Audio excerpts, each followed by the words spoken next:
ಇವತ್ತಿನಿಂದ ಇಡೀ ರಾಜ್ಯದಾದ್ಯಂತ SIR ಶುರುವಾಗಿದೆ. ಅಂದರೆ ಮತಪಟ್ಟಿ ಪರಿಷ್ಕರಣೆಯನ್ನು ಮಾಡಲಿಕ್ಕೆ ಈಗ ಅಧಿಕಾರಿಗಳು ಮುಂದಾಗ್ತಾ ಇದ್ದಾರೆ. ಯಾಕಂದರೆ ಈ SIRನ ಉದ್ದೇಶ ಇಷ್ಟೇ, ಅನರ್ಹರನ್ನು SIRನಿಂದ ಕೈ ಬಿಡಬೇಕು, ಜೊತೆಗೆ ಅರ್ಹರು ಯಾರಾದರೂ ಬಿಟ್ಟು ಹೋಗಿದ್ರೆ ಅವ್ರನ್ನ ಲಿಸ್ಟಿಗೆ ಸೇರಿಸಬೇಕು ಅಂತ.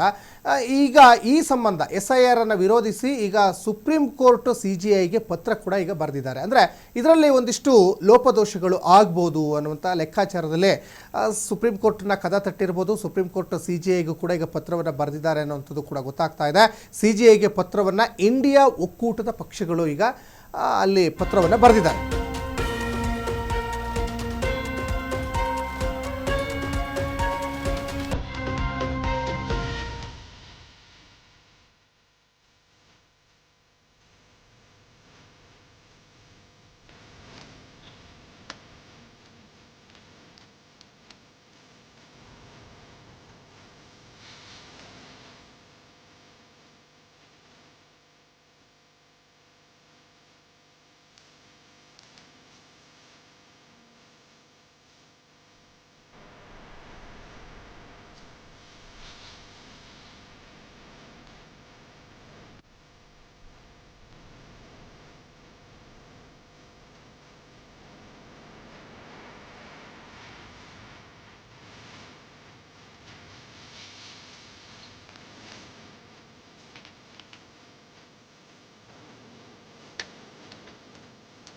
SIR ವಿರೋಧಿಸಿ ಸುಪ್ರೀಂ ಕೋರ್ಟ್ನ CJIಗೆ ಈಗ ಪತ್ರವನ್ನು ಬರೆದಿದ್ದಾರೆ. ಇಂಡಿಯಾ ಒಕ್ಕೂಟದ ಪಕ್ಷಗಳು CJIಗೆ ಇಂಡಿಯಾ ಒಕ್ಕೂಟದ ಪಕ್ಷಗಳು ಪತ್ರ ಬರೆದಿದ್ದು ಯಾಕೆ ಅಂದರೆ ಒಂದಿಷ್ಟು ಲೋಪದೋಷಗಳಾಗ್ಬೋದು. ಮತದಾರರ ಪಟ್ಟಿ ವಿಶೇಷ ತೀವ್ರ ಪರಿಷ್ಕರಣೆಯನ್ನು ಪ್ರಶ್ನಿಸಿ ಇಂಡಿಯಾ ಒಕ್ಕೂಟದ ಪಕ್ಷಗಳು ಈಗ ಪತ್ರವನ್ನು ಬರೆದಿದ್ದಾವೆ. ನೋಡಿ, ಅದರಲ್ಲಿ 23 ರಾಜಕೀಯ ಪಕ್ಷಗಳು, ಓರ್ವ ಪಕ್ಷೇತರ ಸಂಸದರ ಪತ್ರವೂ ಈಗ ಸುಪ್ರೀಂ ಕೋರ್ಟ್ ಮೆಟ್ಟಿಲೇರಿದೆ ಅನ್ನೋದು ಗೊತ್ತಾಗ್ತಾ ಇದೆ. ಆಯೋಗದಲ್ಲಿ SIRನಲ್ಲಿ ನ್ಯಾಯಾಂಗದ ಹಸ್ತಕ್ಷೇಪಕ್ಕೆ ಈಗ ಒತ್ತಾಯ ಕೇಳಿ ಬರ್ತಾ ಇದೆ. ಚುನಾವಣಾ ಆಯೋಗ ನಿಷ್ಪಕ್ಷಪಾತವಾಗಿ ಕೆಲಸ ಮಾಡ್ತಾ ಇಲ್ಲ. ಮತ್ತು ಈ SIR ಬಗ್ಗೆ ಸಾಕಷ್ಟು ಆರೋಪಗಳು ಈ ಹಿಂದೆಯಿಂದಲೂ BJPಯೇತರ ಪಕ್ಷಗಳು, ಅಂದರೆ ಈ ಇಂಡಿಯಾ ಒಕ್ಕೂಟದ ಪಕ್ಷಗಳು ಮೊದಲಿನಿಂದಲೂ ಕೂಡ ಮಾಡ್ತಾ ಇದ್ರು. ಅಂದರೆ ತಾರತಮ್ಯ ಆಗ್ತದೆ, ಈಗ ಯಾರು ಕಾಂಗ್ರೆಸ್ಸಿಗೆ ಅಥವಾ ಕಾಂಗ್ರೆಸ್ನ ಮಿತ್ರ ಪಕ್ಷಗಳಿಗೆ ಮತದಾನ ಮಾಡ್ತಾರೆ ಅದನ್ನು ಆ ಮತದಾರರನ್ನು ಆ ಲಿಸ್ಟಿಂದನೇ ತೆಗೆದು ಹಾಕ್ತಾರೆ ಅನ್ನುವಂತಹ ಆರೋಪಗಳು ಕೂಡ ಕೇಳಿ ಬರ್ತಾ ಇತ್ತು. ಹಾಗಾಗಿನೇ ಇದನ್ನು ಪಾರದರ್ಶಕವಾಗಿ ಮಾಡಬೇಕು, ಪಾರದರ್ಶಕವಾಗಿ ಮಾಡಲಿಕ್ಕೆ ಚುನಾವಣಾ ಆಯೋಗದವರು ನಿಜಕ್ಕೂ ಈ ರೀತಿ ಮಾಡ್ತಾರಾ ಇಲ್ವಾ ಅನ್ನುವಂತಹ ಒಂದು ಅನುಮಾನವನ್ನು ಈಗ ಇಂಡಿಯಾ ಒಕ್ಕೂಟದ ಪಕ್ಷಗಳು ಮಾಡಿದ್ದಾವೆ. ಅದರಲ್ಲಿ ಒಂದಲ್ಲ ಎರಡಲ್ಲ ಬರೋಬ್ಬರಿ 23 ಪಕ್ಷಗಳಿದ್ದಾವೆ.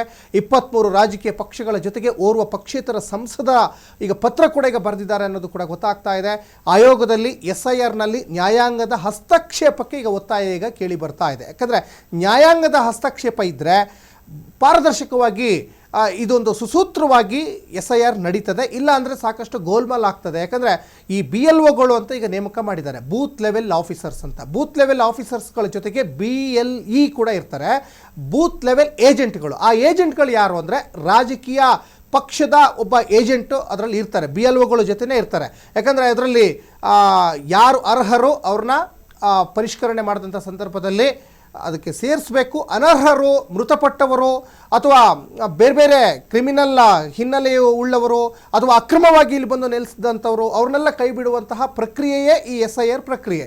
ಹಾಗಾಗಿ ಭಾಳ ಅಧಿಕಾರಿಗಳಿಗೂ ಕೂಡ ಸಂಬಂಧಪಟ್ಟ ಸಿಬ್ಬಂದಿಗಳಿಗೂ ತರಬೇತಿಯನ್ನು ಕೂಡ ಕೊಡಲಾಗಿದೆ. ಇವತ್ತಿನಿಂದ ಪ್ರಾರಂಭ ಆಗಿ ಜುಲೈ 29ವರೆಗೂ ಕೂಡ ಈ SIR ಪ್ರಕ್ರಿಯೆ ನಡೆಯುತ್ತೆ. ಅದರಲ್ಲಿ ಸಾಕಷ್ಟು ದಾಖಲೆಗಳನ್ನೆಲ್ಲ ಕೇಳ್ತಾರೆ, ಪರಿಶೀಲನೆಯನ್ನು ಮಾಡ್ತಾರೆ, ಫಾರಮನ್ನು ಫಿಲಪ್ ಮಾಡಿ ಕೊಡಬೇಕು.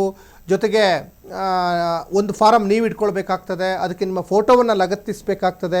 ಹೀಗೆ ಸಾಕಷ್ಟು ಪ್ರೊಸೀಜರ್ಸ್ಗಳಿದ್ದಾವೆ. ಆ ಪ್ರೊಸೀಜರ್ಸ್ಗಳನ್ನು ಪ್ರತಿಯೊಬ್ಬರು ಕೂಡ ಚಾಚು ತಪ್ಪದೆ ಫಾಲೋ ಮಾಡಲೇಬೇಕಾಗ್ತದೆ. ಇಲ್ಲಾಂದರೆ ಸ್ವಲ್ಪ ಏನಾದರೂ ಯಾಮಾರಿದ್ರು ಕೂಡ ಆ ಮತಪಟ್ಟಿಯಿಂದ ನಿಮ್ಮ ಹೆಸರು ಕೂಡ ಕೈ ಬಿಡುವಂತಹ ಸಾಧ್ಯತೆ ಇರ್ತದೆ. ಹಾಗಾಗಿ ಈ ಚುನಾವಣಾ ಆಯೋಗದ ಮೇಲೆ, ಈ ಸಂವಿಧಾನದ ಚುನಾವಣಾ ಆಯೋಗದ ಮೇಲೆ ಒಂದಿಷ್ಟು ಅನುಮಾನಗಳು ಆಗಾಗ ಕೇಳಿ ಬರ್ತಾ ಇತ್ತು.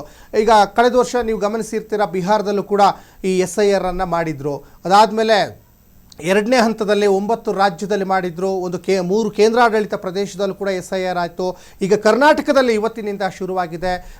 ಈ SIR ಮಾಡೋದು ಅದು ಒಂದು ಕೆಟ್ಟ ಕೆಲಸ ಅಂತ ಹೇಳಕ್ಕೆ ಸಾಧ್ಯನೇ ಇಲ್ಲ. ಯಾಕಂದರೆ SIR ಮಾಡೋದ್ರಿಂದ ಒಂದು ಪಾರದರ್ಶಕವಾಗಿ ಯಾರು ಅರ್ಹರಿದ್ದಾರೆ ಅವರನ್ನು ನಿಜಕ್ಕೂ ಅವರು ಮತಪಟ್ಟಿಯಲ್ಲಿ ಸೇರಿಸಲೇಬೇಕಾಗ್ತದೆ. ಯಾರು ಅನರ್ಹರಿದ್ದಾರೆ, ಮೃತಪಟ್ಟವರಿದ್ದಾರೆ, ಜೊತೆಗೆ ಒಬ್ಬ ವ್ಯಕ್ತಿ 3-4 ಕಡೆ ಕೆಲವೊಂದಿಷ್ಟು ವೋಟಿಂಗ್ ಪವರನ್ನು ಇಟ್ಕೊಂಡಿರ್ತಾರೆ, ಬೇರೆ ಬೇರೆ ಸ್ಟೇಟಲ್ಲೆಲ್ಲ ವೋಟ್ ಹಾಕುವಂತಹ ಪದ್ಧತಿಯನ್ನು ಇಟ್ಕೊಂಡಿರ್ತಾರೆ. ಅದಕ್ಕೆಲ್ಲ ಕಡಿವಾಣ ಹಾಕುವಂತಹ ನಿಟ್ಟಿನಲ್ಲಿ ಈಗ ಪಾರದರ್ಶಕವಾದಂತಹ ಒಂದು SIR ಅನ್ನು ಮಾಡಲಿಕ್ಕೆ ಭಾರತೀಯ ಚುನಾವಣಾ ಈಗ ಇಲಾಖೆ ಈಗ ಮುಂದಾಗ್ತಾ ಇದೆ.